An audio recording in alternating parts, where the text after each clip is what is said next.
हर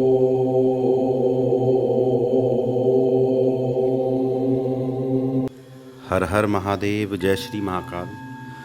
आज बात करेंगे महाकाली के रहस्यों के बारे में और कलयुग में वह कौन सी शक्तियां हैं जो जागृत हैं। काली का अर्थ है समय और काल। काल जो सभी को अपने में निगल जाता है, भयानक अंधकार और शमशान की देवी। वेदों के अनुसार समय ही आत्मा है और आत्मा ही समय है। माँ कालिका की उत्पत्ति धर्म की रक्षा और पापियों राक्षसों का विनाश करने के लिए हुई थी। काली को माता जगदम्बा की महामाया भी कहा गया है। माता ने सती और पार्वती के रूप में जन्म लिया था। सती रूप में ही उन्होंने 10 महाविद्याओं के माध्यम से अपने 10 जन्मों की शिव को झांकी दिखाई थी। माता काली का जो मंत्र है, एक मंत्र उनका इस प्रकार है, ओम ह्रीम श्रीम क्रीम परमेश्वरी कालिके स्वाहा। इस मंत्र की जो भी पूजा उपासना करता है, माता उसके सभी संकट हर लेती है।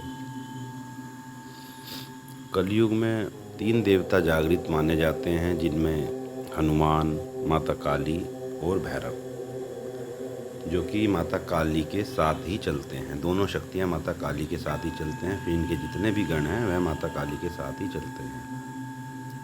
माता काली की जो सेवा पूजा करते हैं, उनके जीवन में सुख शांति, उनको शक्ति प्राप्त होती है, गोपनीय रहस्यमय विद्याएं प्राप्त होती हैं। हमारे सनातन धर्म में सबसे जागृत देवी जो आपके कलयुग में है वह है माँ काली।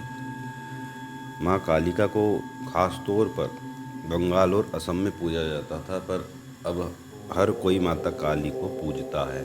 पहले लोग काली से बहुत ज़्यादा भय खाते थे, डरते थे, उनकी फ़ोटो रखने में भी घबराते थे, पर अब ऐसा नहीं है। माता कालिका के दरबार में जो एक बार चला जाता है, उसका नाम पता वहाँ पर दर्ज हो जाता है। यहाँ यदि दान मिलता है तो दंड भी मिलता है, आशीर्वाद मिलता है तो श्राप भी मिलता है। यदि आप कालिका के दरबार में जो भी अपनी मनोकामना मांग कर आते हैं, जो भी आप वहाँ पर वादा करके आते हैं, उसको पूरा ज़रूर करना चाहिए। जो भी आपकी मन्नत हो, जो भी आप वहाँ पर वचन देते हैं, उसको पूरा ज़रूर करें, नहीं तो माता कालिका जो है वह रुष्ट हो जाती हैं और जो भी आपको दिया गया वहाँ से है वह सब कुछ आपसे छीन लिया जाएगा। इसका अर्थ ये नहीं है कि माता बड़ी रुष्ट है, कि माता दयालु नहीं है।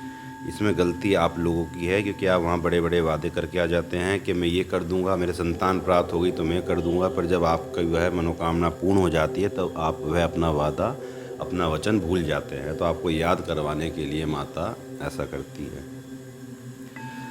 माँ दुर्गा ने कई जन्म लिए थे, उनमें से 2 जन्मों की कथाएं ज़्यादा प्रसिद्ध हैं। पहला है जब उन्होंने राजा दक्ष के यहाँ सती के रूप में जन्म लिया था और फिर वे यज्ञ की आग में कूदकर भस्म हो गई थी। दूसरा, जब उन्होंने हिमालय पर्वतराज की पुत्री के रूप में जन्म लिया तब वे पार्वती कहलाई। दक्ष प्रजापति ब्रह्मा के पुत्र थे। उनकी दत्तक पुत्री थी सती, जिन्होंने तपस्या करके शिव को अपना पति बनाया। लेकिन शिव की जीवन शैली दक्ष को बिल्कुल भी नापसंद थी। शिव और सती का अत्यंत सुखी जीवन था, पर शिव को बेइज्जत करने का ख्याल दक्ष के दिल से नहीं गया। इसी मंशा से उन्होंने एक यज्ञ का आयोजन किया, जिसमें शिव और सती को छोड़कर अन्य देवी देवताओं को निमंत्रित किया गया। जब सती को इसकी सूचना मिली तो उन्होंने उस यज्ञ में जाने की ठान ली। शिव से अनुमति मांगी तो उन्होंने साफ मना कर दिया। उन्होंने कहा कि जब हमें बुलाया ही नहीं है तो हम क्यों जाएं।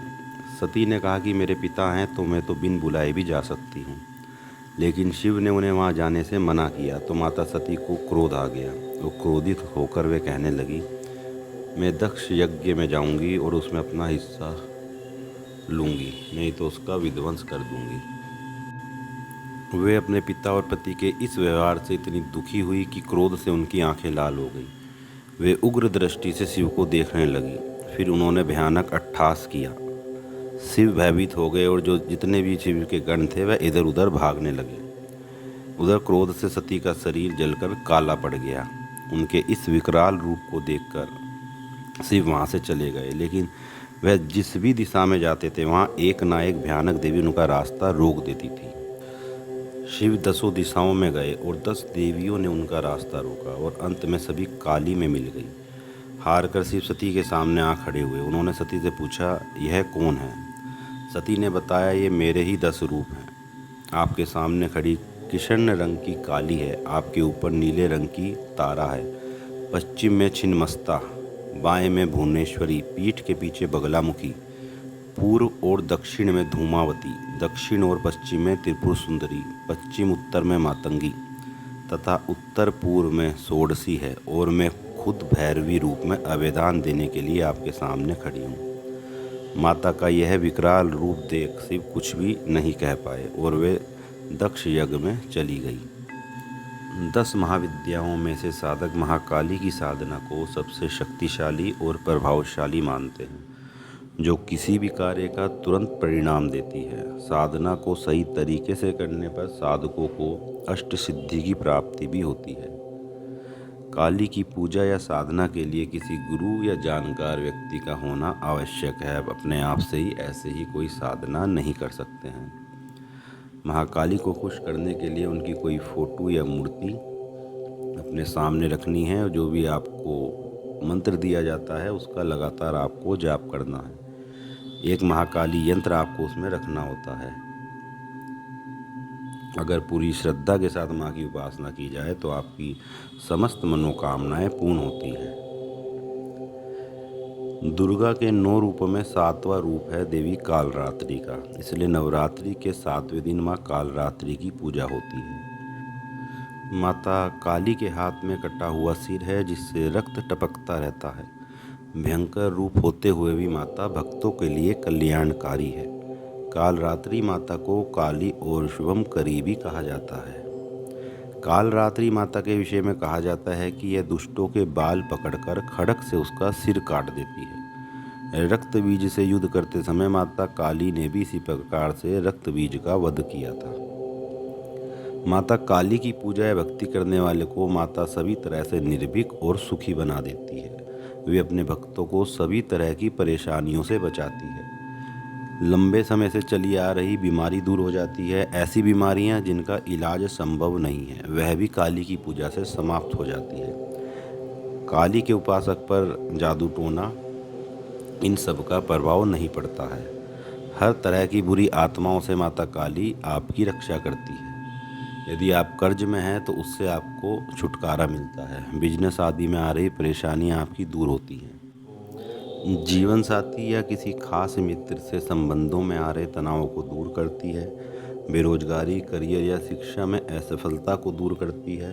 कारोबार में लाभ और नौकरी में प्रमोशन दिलाती है। हर रोज़ कोई ना कोई नई मुसीबत खड़ी होती हो तो काली इस तरह की घटनाएं भी रोक देती है।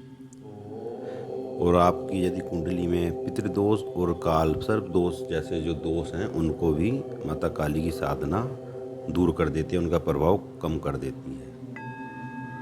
तो ये थी माता काली के बारे में कुछ जानकारी। आपको जानकारी अच्छी लगे तो वीडियो को शेयर करें, वीडियो को लाइक करें और हमारे चैनल को सब्सक्राइब करें। जय महाकाली।